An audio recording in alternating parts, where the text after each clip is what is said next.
लेकिन आज अगर बड़ा कमा रहा है, छोटा नहीं कमा रहा तो घर से निकम्मा को घर में मत रहे।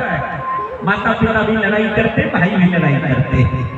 सज्जनों, इसलिए यज्ञ करना जरूरी हो गया। दूसरा, आज प्रदूषण कितना बढ़ रहा है, वायु प्रदूषण, ध्वनि प्रदूषण, जल प्रदूषण, थल प्रदूषण। और प्रदूषण को कम करने के लिए हमारे विश्व में दो विधा बताई गई। एक हरि बीमा संवर्धन, यानी वृक्ष अधिक से अधिक लगाएंगे, और दूसरा यज्ञ करेंगे। तो आज हम वृक्ष को काट रहे हैं और यज्ञ कर नहीं रहे हैं, प्रदूषण बढ़ रहा है, बीमारियां बढ़ रही है ना।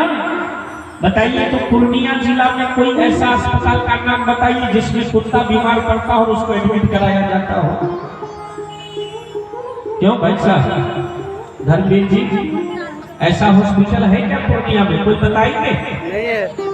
कुत्ता बीमार पड़े, कुत्ता को एडमिट कराया जाए? अच्छा, कुत्ता का हॉस्पिटल नहीं होगा तो बिल्ली का जरूर होगा। अच्छा, बिल्ली का भी नहीं है। अच्छा, बिल्ली का नहीं है तो बकरी का हॉस्पिटल जरूर होगा है। एडमिट करने का बेड बना है बकरी के लिए। अच्छा, भाइयों पूर्णिया में जितना हॉस्पिटल है सब इंसान के लिए बना है कि नहीं बना है? तो बताइए, फिर से हम कह रहे कुत्ता के लिए घर नहीं है, कपड़ा नहीं है, भोजन नहीं है, फिर भी वो बीमार नहीं पड़ता। आपके लिए कपड़ा भी है, भोजन भी है, सब कुछ है, फिर भी सबसे ज्यादा बीमार इंसान है। और सारा का सारा हॉस्पिटल किसके लिए है? बोलो ना, किसके लिए है? इंसान के लिए। क्यों? क्योंकि हमने ऋषि के बताए हुए जीवनचर्या को छोड़ दिया। हमारे यहाँ रोज यज्ञ होता था, और जब तक हमारी दादी नानी यज्ञ करती रही, नमक रोटी खा के 100 साल जिंदा रहते थे कि नहीं? आज 600 प्रकार का सब्जी खा के 60-70 में राम राम सत्य हो रहा। क्यों साहब? पहले अरहर की दाल बनती थी तो पूरे गांव में खुशबू फैल जाता था। आज अरहर की दाल बनती है तो बगल वाले को भी पता नहीं चलता कि अरहर का दाल बना है। क्यों? क्योंकि आज हम यज्ञ करना बंद कर दिए। यज्ञ से परजन्य की वर्षा होती है। यज्ञ का धुआं जब बादल से जाके मिलता है और वो वर्षा जब होती थी तो उससे अनाज क्या होता था? हिष्ट पुष्ट होता था, स्वस्थ अनाज होता था। लेकिन आज समय से वर्षा होती है क्या? जब वर्षा की जरूरत होगी तब वर्षा नहीं होती है, और जब जरूरत नहीं है तब वर्षा होती है। क्यों? क्योंकि हमने यज्ञ करना बंद कर दिया। बोलो गायत्री माता की। इसलिए अगर इस धरती को बचाना है, आप यहाँ जितने भाई बहन बैठे हैं सब कमा रहे हैं, किसके लिए? अपने बच्चों के लिए। जमीन खरीद रहे हैं, घर बना रहे हैं। लेकिन भैया आप लोग पढ़े लिखे हैं, जरा बताना, ये जमीन और घर आपका बच्चा अपने बच्चे के लिए बना रहे हो, लेकिन ये भोगेगा कब? जब वो स्वस्थ रहेगा तब ना, जब वो जिंदा रहेगा तब ना। आप तो सबसे पहले घर जमीन नहीं, पहले वो स्वस्थ रहे, निरोग रहे, इसकी व्यवस्था करो, और उसकी व्यवस्था के लिए आपको यज्ञ करना ही पड़ेगा। अब आप कहेंगे कि अरे पंडित जी, यज्ञ से प्रदूषण शुरू होता है, यज्ञ में तो आग में डालेंगे सब जल जाएगा, वो तो खत्म। तो एक बात बताइए, पढ़ने वाले विद्यार्थी जितने हैं बताइए, ऊर्जा कभी भी नष्ट होता है? ऊर्जा का क्या होता है? रूपांतरण हो जाता है। ठोस है तो द्रव, द्रव है तो गैस। भाइयों बहनों, जब अग्नि में कोई सामग्री हम डालते हैं तो वो जल के समाप्त नहीं होता है, वो जल करके उसकी शक्ति हजारों गुना बढ़ जाती है। कितना? जोर से बोलिए, हजारों गुना।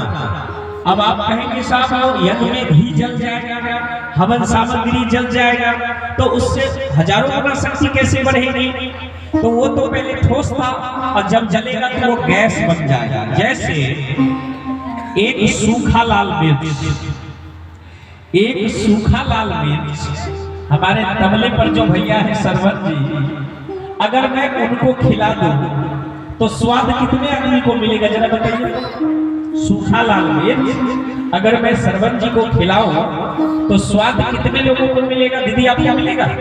आपको आप में से किसी को मिलेगा? नहीं मिलेगा। चलिए अब हम सरहद जी को नहीं खिलाएंगे, हम उस मिर्ची से हम यज्ञ करते हैं, आग रख के और गायत्री मंत्र पढ़ के स्वाहा कर देते हैं, तब क्या होगा? बोलो ना, बोलिए भैया, तब क्या होगा? सबको मिल जाएगा ना, सबको मिल जाएगा। एक मिर्च वो खाया तो लाभ उसी को मिला, लेकिन वही यज्ञ कर दिए तो सबको मिल गया। आप भोजन भंडारा करते तो केवल अपनों को खिलाते हैं, दुश्मन को खिलाते हैं नहीं, लेकिन जब आप यज्ञ करते हैं ना तो आपका दुश्मन भी खा लेता है। ये सबसे बड़ा यज्ञ है भाइयों बहनों। कल यहाँ 9 कुंड लगेगा, उस कुंड में नाना प्रकार की जड़ी बूटी डाली जाएगी, घी डाले जाएंगे, कपूर डाले जाएंगे। वो जब जलेगा, अगर आपको विश्वास ना हो, अगर आपके कोई मित्र साइंटिस्ट है तो आप उनको बुलाइए, यहाँ की वायु अवशोषित कर ले, मिट्टी अवशोषित कर ले, और यज्ञ के बाद फिर वायु और मिट्टी अवशोषित करके दोनों को आप प्रयोगशाला में शोध करिए। अगर 60% एवं शुद्ध नहीं पाया गया तो हम लोग यज्ञ कराना बंद कर देंगे, क्योंकि ये हम नहीं बोल रहे हैं, ये रिसर्च की हुई बातें बोल रहे हैं कि यज्ञ से 60% एवं carbon dioxide, carbon monoxide, sulphur dioxide की अणु को समाप्त कर देता है और ऑक्सीजन लेवल को बढ़ा देता है। भाइयों बहनों, अगर इसका प्रमाण देखना हो तो आप में से कितने भाई बहन ऐसे हैं जो भोपाल गैस कांड के बारे में जानते हैं? जरा हाथ उठाइए अगर किसी ने पढ़ा या सुना हो तो। चलिए 2 भाई उधर जाते हैं, आप भी जानते हैं भोपाल गैस कांड में क्या हुआ था। अमेरिकन कंपनी थी यूनियन कार्बाइड, उससे कौन से गैस निकला था? मिथाइल आइसोसाइनाइड, जहरीला गैस होता है, वो निकला और देखते देखते हजारों यानी 12,000 से अधिक लोग मर गए। और भाइयों बहनों, 2 परिवार ऐसा था जो नजदीक में था और उस परिवार में एक भी आदमी नहीं मरा। ये चमत्कार से कम है क्या? कम नहीं है।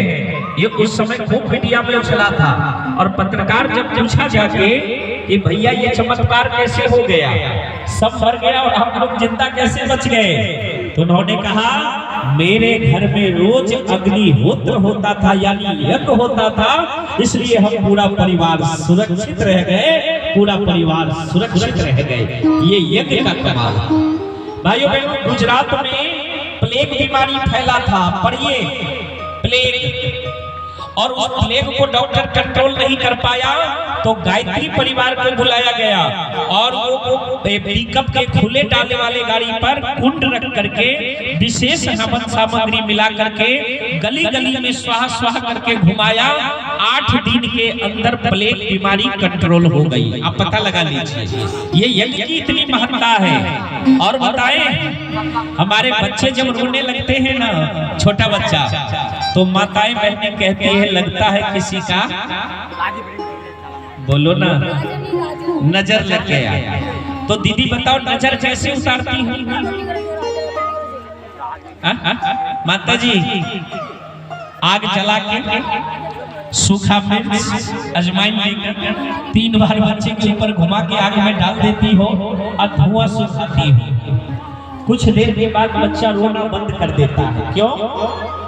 ये मिर्ची का धुआं जब अंदर जाता है तो बच्चे के अंदर में कीटाणु, छोटे छोटे कीटाणु होते जो काटता रहता है, बच्चा चिल्लाता है। जब मिर्ची का धुआं अंदर जाता है तो वो कीटाणु खत्म हो जाता है, तो बच्चा रोना बंद कर देता है। तो कहते हैं नजर उतर गया। भाइयों बहनों, हमारे यहाँ रोज यज्ञ कर, हमारी दादी माँ जितनी बैठी है ना माता जी, चावल हांडी में जब बनाती थी, आजकल कुकर आ गया है, हांडी को क्या कहते हैं आप? हांडी बोलते हैं। उसमें चावल डालने से पहले 3 बार ऐसे ऐसे घुमा के चूल्हा में डालते हैं। क्यों माता जी डालती है? ये क्या है? ये यज्ञ का छोटा स्वरूप है, हम समझ नहीं पाते हैं। और जब विशेष पर्व पर हाथ में घी गुड़ मिला करके अग्नि में डाला जाता है, उसके धुआं से दम्मा और टीबी के बैक्टीरिया समाप्त हो जाते थे। इतना प्रयोग हमारे पूर्वज किया करते थे, लेकिन आज हम यज्ञ करना बंद कर दिए। इसलिए गायत्री परिवार ने घर घर गृह गृह गायत्री यज्ञ, घर घर यज्ञ को पहुंचा रहा है। कम से कम खर्च में आप कैसे यज्ञ कर लेंगे, ये गायत्री परिवार परम पूज्य गुरुदेव ने दिया। तो कल यहाँ 9 कुंड लगेगा। पहला पाली में एक कुंड पर 3 पति पत्नी बैठेंगे, 3 जोड़े। जितनी हमारी शादीशुदा बहनें हैं, अभी जब आरती लेके घर जाना तो पति देव का उसी थाल से 3 बार आरती कर लेना।